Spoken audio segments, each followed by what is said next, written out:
day, ladies and gentlemen, and welcome to the Catalyst Pharmaceutical Incorporated Third Quarter 2022 Financial Results Conference Call. All lines have been placed on a listen-only mode, and the floor will be open for questions and comments following the presentation. If you should require assistance throughout the conference, please press star zero on your telephone keypad to reach a live operator. At this time, it is my pleasure to turn the floor over to your host, Ali Grande, Chief Financial Officer. Ma'am, the floor is yours. Good morning, everyone, and thank you for joining our conference call to discuss Catalyst's third quarter 2022 financial results and corporate highlights. Leading the call today is Patrick McEnany, Chairman and Chief Executive Officer. We are also joined by Dr. Stephen Miller, our Chief Operating Officer and Chief Scientific Officer, and Jeffrey Del Carmen, our Chief Commercial Officer. Further, for the Q&A session, we will also have Dr. Gary Ingenito, our Chief Medical and Regulatory Officer. Before we begin, I would like to remind you that in the following comments and in the Q&A session, we will make statements about expected future results, which may be forward-looking statements for purposes of federal securities laws. These statements relate to our current expectations, estimates, and projections, and are not guarantees of future performance. They involve risks, uncertainties, and assumptions that are difficult to predict and may prove not to be accurate, especially in light of the continued effects of COVID-19. Actual results may vary from the expectations contained in our forward-looking statements. The forward-looking statements should be considered only in conjunction with the detailed information contained in our SEC filings, including the risk factors described in our 2021 annual report on Form 10-K. At this time, I will turn over the call to Pat. Thanks, Ali. Good morning, everyone, and thank you for joining us today on our third quarter 2022 financial results and corporate update call. We are incredibly proud to report our outstanding third quarter financial results, which marks another consecutive quarter of FIRDAPSE revenue growth and an all-time high recorded quarterly net product revenue of $57.2 million, representing a 59.3% increase over the third quarter of 2021. We reported GAAP net income of $22.7 million for the third quarter of 2022, or 22 cents per basic share and 20 cents per share per diluted share, which also reflects a $4.6 million charge in the third quarter related to the accounting treatment for the write-down of the Ruzurgi inventory and the amortization expense related to the acquisition of certain assets from Jacobus Pharmaceutical Company. Our non-GAAP net income for the third quarter was $28.6 million, or 28 cents per basic share and 26 cents per diluted share. Non-GAAP net income removes from our GAAP net income our non-cash stock-based compensation and depreciation and amortization and our income tax provision. Ali will have much more to say about the accounting treatment and the impact on our P&L as a result of the acquisition of certain Jacobus assets during her presentation. We entered the fourth quarter with further confidence that we are on the right path to achieving our 2022 objectives and goals. In the month of October, we matched our best month for new enrollments in Catalyst Pathways, and as a result, we are revising upward our full year 2022 FIRDAPSE revenue guidance to $205 to $210 million. Our 2022 financial guidance for cash OpEx of $65 to $70 million remains intact and will exclude the impact of any strategic acquisitions. Our cash position continues to grow as we ended the third quarter of 2022 with $256 million in cash and short-term investments. This is a $35.3 million increase in 2022 third quarter over the prior quarter amount and represents the largest quarterly increase in cash and short-term investments to date. which further demonstrates our continued fiscal discipline. Please keep in mind that this is after paying the $10 million initial payment to Jacobus for acquiring the rights to certain of their assets early in the third quarter. Also, our share repurchase program is currently on hold as we are conserving cash for expected business development activities. As you know, approximately 50% of patients with LIMS suffer with a comorbidity of small cell lung cancer. We've commenced a soft rollout of our new marketing initiative to reach and teach thoracic oncologists and others in the physician community that treat small cell lung cancer about LIMS. These programs represent a large untapped opportunity for us to help oncologists identify LIMS early and thus get their patients on drugs sooner for hopefully a better quality of life. Our new oncologist targeted programs will hit the ground full speed at the beginning of next year. Jeff will have more to say about these programs in a few minutes. Early in the third quarter, we achieved a global settlement of all U.S. litigation involving Jacobus Pharmaceuticals as part of the acquisition of certain Jacobus assets. With the acquisition of the Ruzurgi assets completed, our team is actively assessing the path forward for the product. In the meantime, we continue to provide the existing Ruzurgi inventory to patients receiving treatment for neuromuscular conditions other than LIMS who were previously receiving the drug under existing investigator-sponsored INDs. The long-term prospects for Ruzurgi are being evaluated, which involve many complex issues related to manufacturing, regulatory, cost, and financial feasibility. As part of the acquisition, we added 2 more patents to our intellectual property portfolio, with an additional patent listed in the Orange Book with an expiration date of February 2037, bringing the total number of U.S. patents listed in the Orange Book to 6. We also announced the receipt in the third quarter of the U.S. approval of the supplemental new drug application for FIRDAPSE, expanding the indicated age range to include pediatric patients 6 years of age and older for the treatment of LIMS.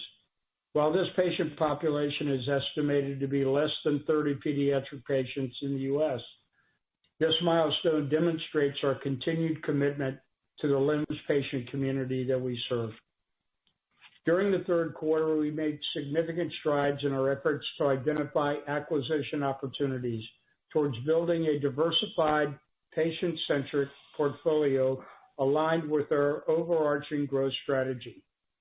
Our key priority on the strategy and business development front continues to remain our intention to broaden and diversify our product portfolio through collaborative partnerships, acquisition of commercial stage assets, or companies. Currently, we are in advanced stages of due diligence to acquire commercial stage products and/or companies, and while no agreements have been reached to date, we are hopeful that we will be in a position to announce a transaction later this year.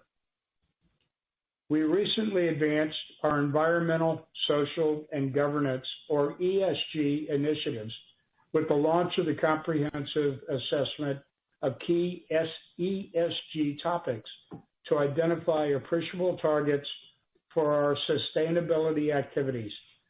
These efforts will serve as the foundation for our initial sustainability report, which we anticipate will be published in the first half of 2023. Just this week, we announced that Catalyst was named Company of the Year by BioFlorida. This recognition was for the achievement of significant milestones and to the growth of Florida's life science industry. We are honored to have been recognized for our many accomplishments, which is a testament to the entire Catalyst team for their dedication and hard work. In addition, we were recently ranked number 39 in Fortune magazine's 2022 Top 100 Fastest Growing Companies. This ranking is based on the company's growth in revenues, profits, and stock returns over the 3-year period through June 30th of 2022 for which we achieved 176% growth during that period. On September 15th, we were added to the S&P Small Cap 600 Index. The S&P Small Cap 600 Index is a stock market index established by Standard & Poor's. It covers roughly the small cap range of U.S. listed stocks using a capitalization weighted index. To be included in the index, a stock must have a total market cap that ranges from $850 million to $3.7 billion. As we entered the fourth quarter with sustained momentum, we are well positioned to continue to execute our strategic priorities to strengthen the business with opportunities that translate into added long-term value and growth for our stakeholders. We are excited by the direction in which we're headed and expect to close out the year on a high note.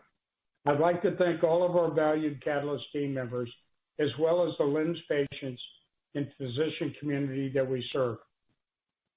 I'll now turn the call over to Jeff Del Carmen, our Chief Commercial Officer, who will further highlight our commercial performance. Thanks, Pat, and good morning, everyone. We are pleased with the tremendous results delivered in Q3, building upon the momentum from the first half of the year. Q3 FIRDAPSE net sales were $57.2 million, which represents 8% growth quarter over quarter and 59.3% growth quarter versus same quarter last year. I'm proud of the ongoing flawless execution demonstrated by the entire commercial organization. Q3 results reflect continued strong organic growth. New enrollments exceeded forecasts, resulting in 85% more net new patients in Q3 than Q2. Additionally, the discontinuation rate of reimbursed patients in Q3 was 35% lower than Q2. Operational excellence maintained favorable access to greater than 90% across all payers, government or private commercial insurers, continued high compliance of greater than 90%, and contributed to an annual discontinuation rate of less than 15%. Patients enrolled in Catalyst pathways, including those who are covered by Medicare and accessing foundation assistance, had an average copay of less than $2 per month. As Pat mentioned, we have raised our total revenue guidance to between $205 million and $210 million. We are confident that we will continue to sustain organic growth moving forward, primarily driven from new patient enrollments of already diagnosed LEMS patients not yet on FIRDAPSE, as well as a significant number of patients that are unfortunately misdiagnosed or undiagnosed. Leading indicators thus far in Q4 are very positive. October naive new patient enrollments matched our highest total post-launch, while discontinuations were lower than forecast. Our targeted marketing strategies enable us to maintain close to 500 leads that are diagnosed LEMS patients not yet on FIRDAPSE, as well as educate healthcare providers, patients, and caregivers about LEMS and FIRDAPSE. Focus on these leads results in approximately 50% of new enrollments each month and accelerates the opportunity for these LEMS patients to be treated with FIRDAPSE when appropriate. Additionally, analysis of data from national laboratories indicates at least a 50% increase in voltage-gated calcium channel antibody tests in 2022 versus 2021, which further validates our efforts to shorten the diagnostic journey for LEMS patients is working. Another opportunity for organic growth is the approximately 50% of cases of LEMS that are associated with an underlying cancer, typically small cell lung cancer. Significant resources have been allocated this year to educate thoracic oncologists about LEMS and FIRDAPSE through non-personal promotion and conference engagement. We estimate that there are approximately 1,500 small cell lung cancer LEMS patients in the United States. However, data suggests that more than 80% of small cell lung cancer patients with LEMS are undiagnosed representing a significant opportunity. Currently, we estimate small cell lung cancer LEMS patients account for almost 30% of new enrollments each month. In 2023, we will increase our share of voice to thoracic oncologists through the addition of oncology thought leader liaisons, along with greater lung cancer conference participation. In addition, we continue to strengthen our relationships with lung cancer advocacy to both educate clinicians and patients about LEMS, and we are looking to partner with institutions to help more small cell lung cancer patients get screened and diagnosed. Recently, Catalyst was nominated for a PM360 Pharma Choice Award for patient engagement. This award nomination recognizes the great educational resources and programs that Catalyst offers LEMS patients, from one-on-one support of the patient access liaisons, virtual and live patient programs, to the patient forum held earlier this year that was believed to be the largest gathering of LEMS patients in the U.S. We are pleased to have been recognized for this industry nomination, which underscores our continued efforts to providing patients with valuable resources to help assist them in their LEMS treatment journey. In closing, we are pleased with our performance in Q3 and remain very optimistic about the organic growth potential for FIRDAPSE moving forward. I want to thank the entire team at Catalyst for their unwavering commitment to the LEMS community. I'll now turn the call over to Dr. Stephen Miller, our Chief Operating Officer and Chief Scientific Officer, for an update on R&D activities. Thanks, Jeff. Our clinical and regulatory strategy for FIRDAPSE continues to focus on expanding access to all patients for the treatment of LEMS and enhancing the FIRDAPSE patent estate to maximize its commercial life. I will begin by discussing the recent approval of our supplemental new drug application for FIRDAPSE, seeking to treat pediatric LEMS patients. During the first quarter of 2022, we filed this supplemental NDA, and I am pleased to report that it was approved by the FDA on September 29th of this year. With the approval of this supplemental NDA, all pediatric patients aged 6 and above and all adults will now have access to FIRDAPSE as an FDA-approved product to treat their LEMS in the U.S. However, as Pat mentioned, the pediatric LEMS patient population is a very small patient group with a total U.S. population estimated to be less than 30 in the United States.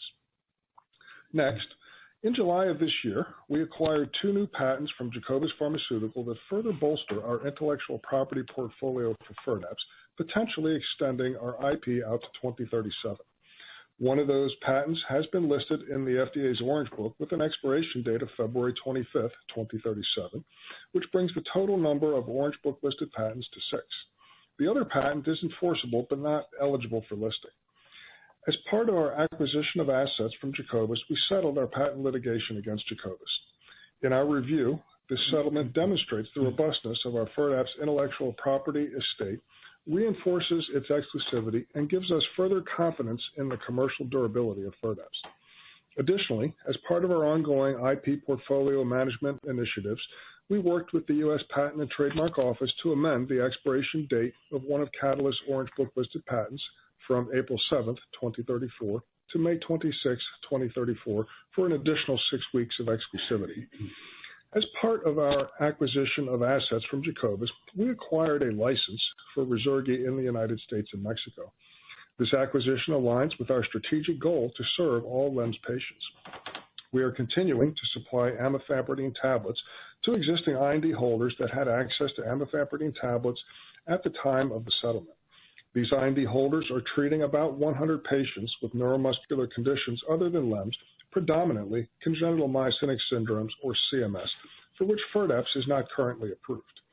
At this time, we intend to continue to supply amifampridine tablets to those patients that were receiving treatment under these INDs at the time of settlement. We have verified that these IND applications are current and patient engagement with these physicians is ongoing. We are also working on manufacturing initiatives in order to service these investigational new drug application amifampridine tablet requests for the longer term. Finally, we are planning to seek, through a supplementary NDA, to increase the indicated maximum dose of FIRDAPSE from 80 milligrams per day to 100 milligrams per day. A number of FIRDAPSE patients are already being treated at this dose after their physician worked with the pharmacy and insurance providers to justify the higher dose. Other patients on the current indicated maximum dose of 80 milligrams per day and their physicians have expressed a need to increase the indicated daily dosage to 100 milligrams, and this planned supplement, if approved, will help to optimize the treatment of those patients. The previously described acquisition of the Ruzurgi rights gives us access to safety and efficacy data that we believe may bolster any future filings seeking to increase the indicated Firdapse maximum dosage to 100 milligrams per day. As a reminder, Ruzurgi was previously approved at a maximum dosage of 100 milligrams per day for children. Our sub-licensee partner, Daito Pharma in Japan, has just completed enrollment in their Firdapse phase 3 clinical trial, which is required to seek approval for the Japanese market. Collection of the follow-up safety data is ongoing, and translation of Catalyst's U.S. NDA documents to Japanese is underway in order to assemble and file an NDA for Japan in early 2024. Finally, on the long-term strategy front, we have been accelerating our efforts with our business development initiatives, and we are in advanced stages of due diligence, and we are making substantial progress in evaluating strategic opportunities. A key element in the evaluation of these opportunities is that candidate opportunities should provide a significant therapeutic benefit to patients. While we haven't yet reached agreement on any of these opportunities, we remain confident in identifying the right opportunities to maximize our capabilities and resources. We have uniquely strong teams that are highly aligned as we continue to execute on initiatives across our business development and operations enterprises to achieve our goals. Our recent achievements demonstrate that our ongoing ability to manage our initiatives successfully and achieve important milestones that have us in an excellent position to further advance our long-term growth strategies. At this time, I would like to turn the call over to Ali Grande, our CFO. Thanks, Steve. We are very pleased with our financial results for the third quarter of 2022. Total revenue for the third quarter of 2022, principally from Firdapse product revenue net, was $57.2 million, a 59.2% increase when compared to total revenue of $36 million for the third quarter of 2021. Net income before income taxes for the third quarter of 2022 was $26 million, an 84.8% increase year over year compared to net income before income taxes for the third quarter of 2021 of $14.1 million. We reported GAAP third quarter 2022 net income of $22.7 million, or 22 cents per basic and 20 cents per diluted share, a 120.2% increase year over year compared to the third quarter 2021 GAAP net income of $10.3 million, or 10 cents per basic and diluted share. Our effective tax rate for the third quarter of 2022 on an annualized basis was 19.7% compared to 24.3% for the third quarter of 2021. The decrease in effective tax rate for the third quarter of 2022 is due to an increase in stock option exercises in the third quarter of 2022 due to a sharp increase in our stock price. We anticipate variability in our tax rate on a quarterly basis. However, we expect a more normalized effective tax rate for the year in the range of 22 to 23%. Non-GAAP net income for the third quarter of 2022 was $28.6 million, or 28 cents per basic and 26 cents per diluted share, which excludes from GAAP net income of $22.7 million, stock-based compensation expense of $2.1 million, depreciation of $35,000, amortization of $518,000, related to our Q3 22 license and asset acquisition from PHARMACEUTICALS, and an income tax provision of $3.3 million. This compares to non-GAAP net income for the third quarter of 2021 of $15.6 million, or 15 cents per basic and 14 cents per diluted share, which excludes from GAAP net income of $10.3 million, stock-based compensation expense of $1.5 million, depreciation of $31,000, and an income tax provision of $3.7 million. The above represents an approximately 83.3% year-over-year increase of non-GAAP net income. Cost of sales of $9.7 million for the third quarter of 2022 increase when compared to $5.3 million for the third quarter of 2021. This represents 30.1% of total operating costs for Q3 '22, up from 24.2% of total operating costs for Q3 '21. For the third quarters of 2022 and 2021, cost of sales was approximately 17% and 15% of product revenue net, respectively, and consisted principally of royalties due to our FIRDAPSE licensors. As we mentioned last quarter, royalties to our FIRDAPSE licensors increased by 3% when net product sales exceeds $100 million in any calendar year. Since we exceeded $100 million in net product sales early in the third quarter of 2022, we expect that cost of sales will trend higher for the last 2 quarters of 2022. Research and development expenses were $8.3 million in the third quarter of 2022, compared to $4.5 million in the third quarter of 2021. R&D expenses increased as a percentage of total operating expenses to 25.9% for Q3 '22 from 20.4% for Q3 '21. This was principally due to our recording in the third quarter of 2022 of $4.1 million inventory write-off to R&D for inventory acquired in connection with the Research acquisition. SG&A expenses for the third quarter of 2022 total $14.2 million, compared to $12.2 million for the third quarter of 2021. SG&A expenses decreased as a percentage of total operating expenses to 44.1% for Q3 '22 compared to 55.4% for Q3 '21. As a reminder, in early July 2022, we entered into a license and purchase agreement with Pharmaceuticals for the rights to develop and commercialize Research in the U.S. and Mexico. In connection with this license, we acquired $4.1 million in inventory manufactured by Jacobus and licensed and acquired intangibles with a value totaling $33.6 million. This agreement was accounted for as an asset acquisition. As previously noted, the acquired inventory was expensed to R&D during the third quarter of 2022. The related license and acquired intangibles assets will be amortized on a straight-line basis over the next 14.5 years, resulting in amortization going forward of approximately $580,000 per quarter.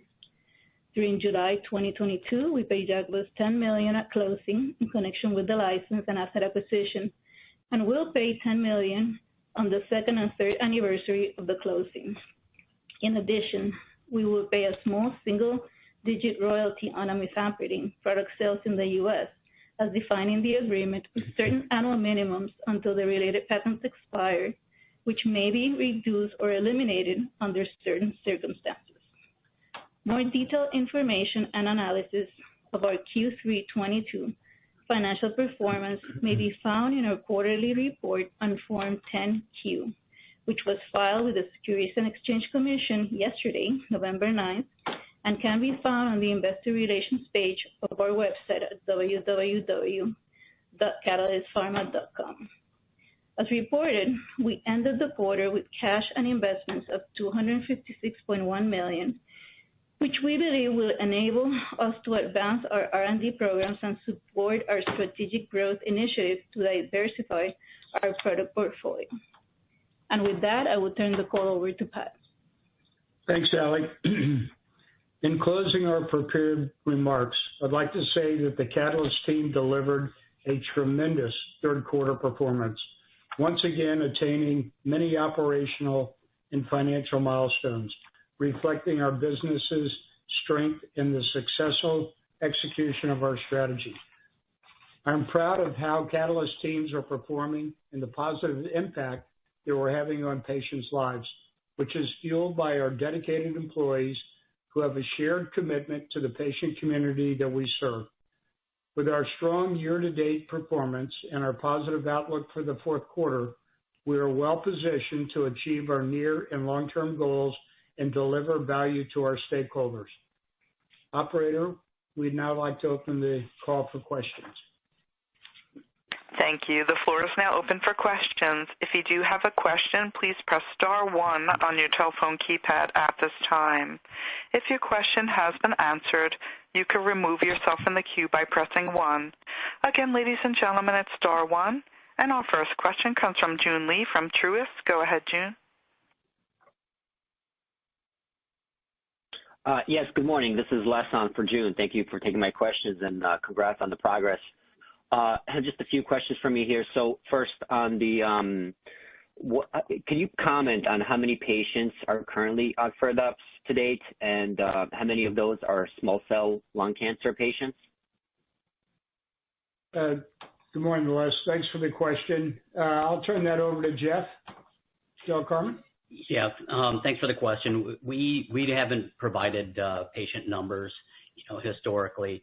What I can tell you is that recent month, like I mentioned, about 30% of our new enrollments are small cell lung cancer LEMS patients, and that number will continue to grow as we implement some of the small cell lung cancer LEMS strategies that I mentioned.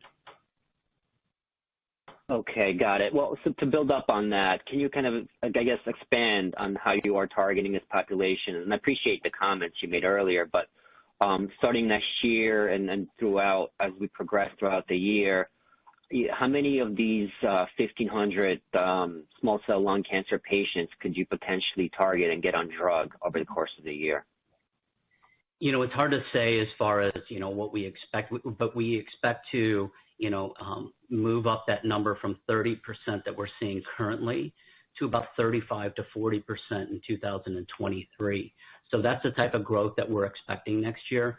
As far as the programs that we're putting in place, the thought leader liaisons that we are budgeting for, think of those individuals as working with some of the high volume cancer institutions around the country. And the key with those, that partnership will be to create programs that allow for small cell lung cancer patients to be tested through a VGCC test, and really to be identified and diagnosed sooner, hopefully, to help these patients out. So that's our approach there. And once these patients are diagnosed, then they typically will be referred either to a neuromuscular specialist or a neurologist, or there are some oncologists, thoracic oncologists, that will diagnose and treat on their own. So that's the whole strategy with the thought leader liaisons. And that's to supplement our efforts that we already have out there, that we're educating these physicians through multiple channels about LEMS, the disease state, as well as the available treatment, which is FIRDAPSE. Great, that is helpful. And on looking at your midpoint of your guidance, I guess would imply 4Q would be flat or a little bit down versus 3Q. Is it to do with seasonality or something else that drives this? No, Les, this is Pat. We just, we've always been conservative. We're going to remain conservative. We for the first time, as you know, this year we gave guidance. So we're working our way through this, and we're comfortable with providing that range. I sitting here today, based on the start for this quarter, I would not say to you that we're going to have a down quarter. Got it. That is helpful. I'll jump back in the queue. Thank you. Thank you. Thank you. Our next question comes from Charles Duncan from Cantor Fitzgerald. Go ahead, Charles. Hi, good morning. It's Avi on the line for Charles. Thank you for taking our questions, and congratulations on the quarter. So I have a couple on the commercial end, and then I have a follow-up. So I guess I was wondering if you could start by characterizing whether the patient growth was from breadth or depth in the prescriber base, and then I was also hoping you could discuss user reviews as well as if you've seen a distinction between treatment-naive patients versus the switchers from Ruzurgi, and if there's been a difference in persistence between those two groups. Thanks. Good. Thanks for the question. Jeff? Sure. So as far as the breadth or the depth, significant part of our prescriber base are one-time writers.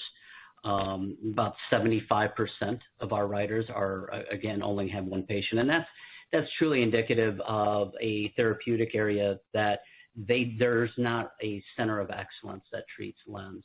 In other therapeutic areas or orphan diseases, there may be a handful of these centers throughout the country, but that's not the case for LEMS.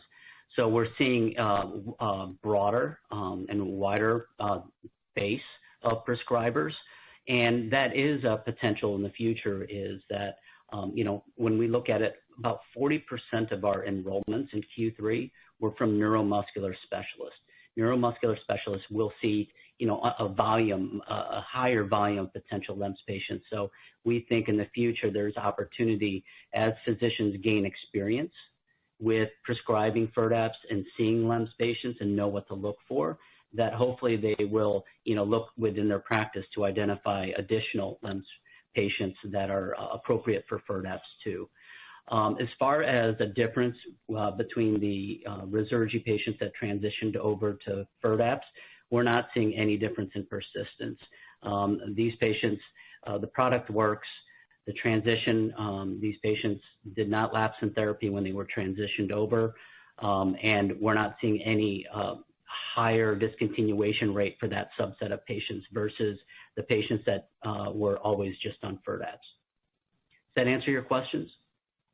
Yeah, absolutely. Thank you. And I have a quick follow-up. So I think I caught during the comments that there are non-LEMS patients with neuromuscular disorders who are still on Ruzurgi. So I was wondering if you could characterize, the disease states of those patients, and if that may be a pool from which you would choose to pursue of indications from which you'd choose to pursue clinical development, and if you would you choose to go that route with Ruzurgi or FIRDAPSE? Thanks. Yeah, great question. I'll ask Dr. Miller to answer that. Thank you, Paul. It's actually a compound question, so remind me if I don't hit all the questions. The disease that I mentioned in the earlier part of our discussion that most of these patients have is congenital myasthenic syndromes.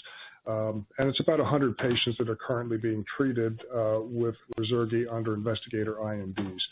The disease is actually not a single monolithic disease, but consists of a collection of over 50 different genetic disorders. We have studied it in the past. We have had discussions with the FDA about clinical trial design for this disease, and the reality is that the agency wants to see clinical trials that are stratified by genetic subtype. And so that makes clinical trial design quite difficult. And we are currently evaluating if we have enough patients to go after to pursue an indication for congenital myasthenic syndromes at this time. But right now, we don't have any specific plans to pursue the indication for congenital myasthenic syndromes. And we will continue to provide the patients with Ruzurgi because that's what they're used to. And we have manufacturing initiatives underway in order to try to provide those patients with the drug for a longer term. Oh, wonderful. That's very helpful. Thank you very much. And I think that's all for me. Congratulations on the quarter. Thank you. Thank you.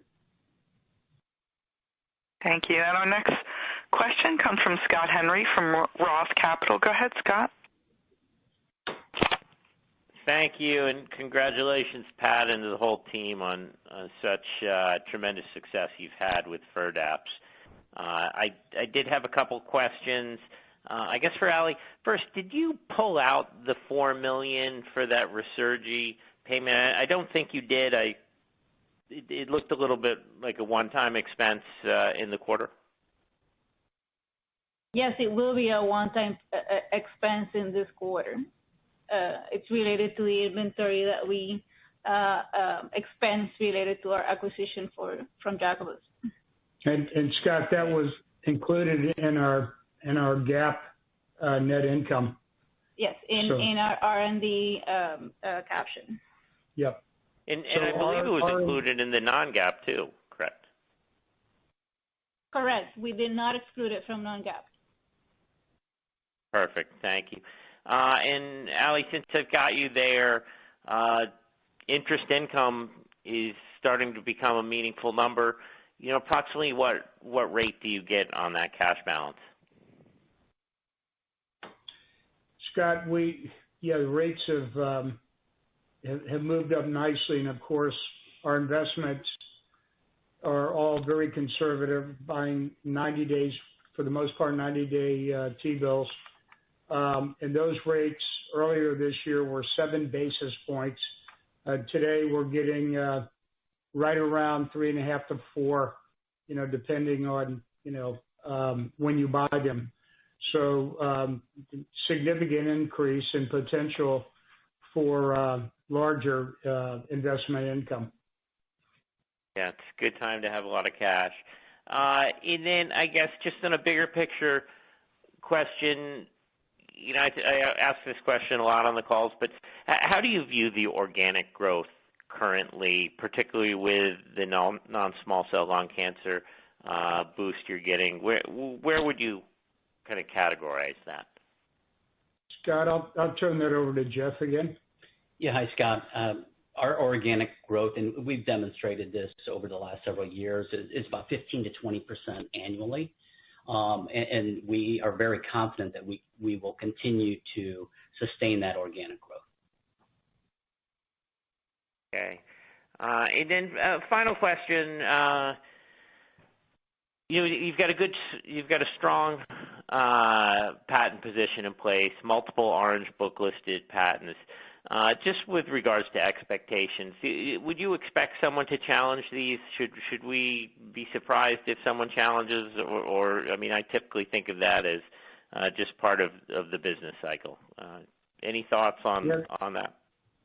Yeah, Scott, you're exactly right. With a drug that's doing in excess of $200 million, again, we would be remiss if we didn't expect at some point to be challenged.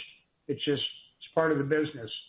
So I can tell you that, it's anticipated, and we will be prepared.